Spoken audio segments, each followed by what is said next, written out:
To की power कितनी है 3, तो 5 की पावर 3 करने के लिए जब अगर नीचे 0 आ जाता है तो डेसिमल में इसको हम आसानी से चेंज कर सकते हैं। उसको फैक्टर करने पर 2 की पावर m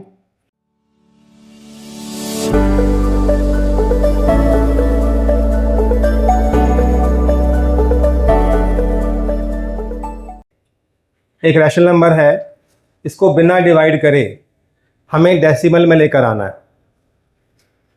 इस क्वेश्चन को करने से पहले आपको रैशनल नंबर के जो डेसिमल एक्सप्रेशंस हैं इसके बारे में थोड़ा नॉलेज होना चाहिए, क्योंकि रैशनल नंबर है उसके दो प्रकार के डेसिमल एक्सप्रेशंस होते हैं।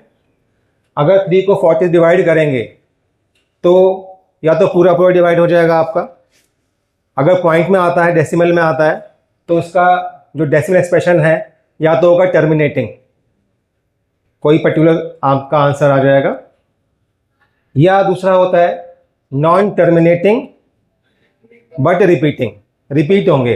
या उसका आपका जो आंसर है, जो क्वोशंट है, उसमें डेसिमल के बाद जो डिजिट्स आएंगे वो एंडलेस होंगे, डिवाइड होता जाएगा एंडलेस आपका डिवाइड होगा, तो उसको हम बोलते हैं non terminating and repeating decimal expression.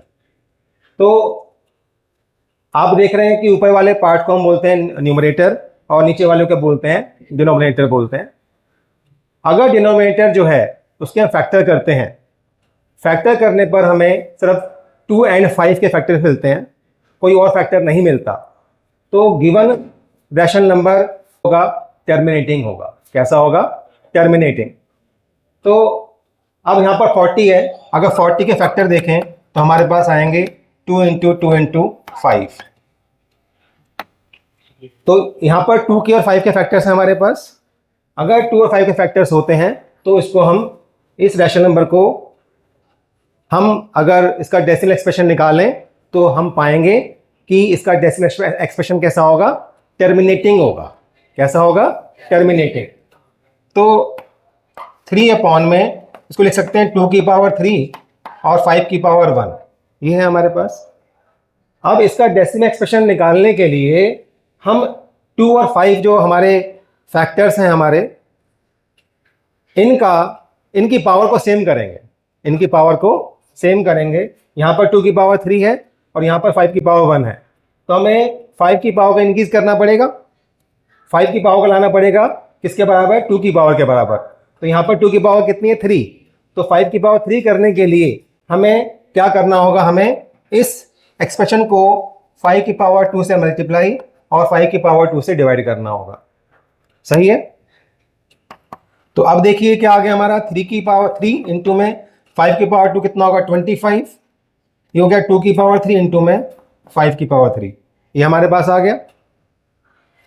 इसको लिख सकते हैं बेटे हम, 25 को 3 से मल्टीप्लाई करते हैं 75 और 2 इंटू में 5, इस पूरे की पावर 3 हो सकती है।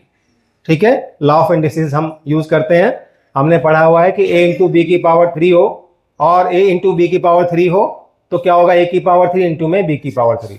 ठीक है ना? तो यहां पर ये हो गया, तो अब क्या होगा? दिस इज 75 अपॉन में 10 की पावर 3। तो 75 10 की पावर 3 का मतलब है 1000। तो आप देखिए नीचे 0 आ गया हमारा। जब अगर नीचे 0 आ जाता है तो डेसिमल में इसको हम आसानी से चेंज कर सकते हैं।